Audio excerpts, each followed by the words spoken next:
আসসালামু আলাইকুম প্রিয় ফেসবুক ইউটিউবের বন্ধুরা, আপনারা কেমন আছেন?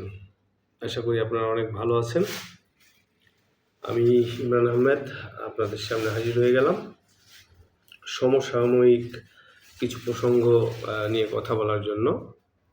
তো প্রিয় বন্ধুরা, আমি আজকে ছোটোখাটো দু একটা বিষয় নিয়ে একটু কথা বলতে চাই। আসলে আমার কথা বলাটার অর্থ হচ্ছে আমি জ্ঞান দিব কিংবা আমি আলোচনা সমালোচনা করব, ঠিক এটা না।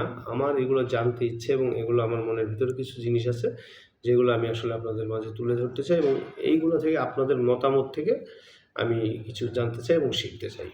আমার প্রথম কথা হচ্ছে, আমরা কয়েকদিন যাবৎ সোশ্যাল মিডিয়ায় দেখতেছি আমাদের বাংলাদেশের সুপারস্টার কিং খান, তিনি শুধু বাংলাদেশ নয়, বাংলাদেশের বাইরেও অভিনয়ের মাধ্যমে অনেক কিছু অর্জন করেছেন।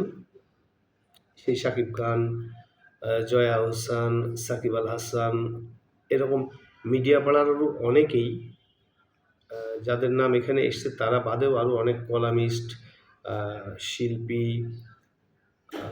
অনেক সাহিত্যিক, কবি, তারা বিভিন্ন কৌশলে কিন্তু 15ই আগস্ট বঙ্গবন্ধুকে শ্রদ্ধা জানিয়েছেন। তো যারা শ্রদ্ধা জানিয়েছেন, এই সময়ে সাহসিকতা দেখিয়েছেন, তাদেরকে আমার বাংলাদেশ আওয়ামী স্বেচ্ছাসেবক লীগ চুয়াডাঙ্গা সদর উপজেলা স্বেচ্ছাসেবক লীগের পক্ষ থেকে এবং বঙ্গবন্ধু আওয়ামী সাংস্কৃতিক সংগঠনের পক্ষ থেকে অনেক অনেক প্রীতি, শুভেচ্ছা এবং অভিনন্দন।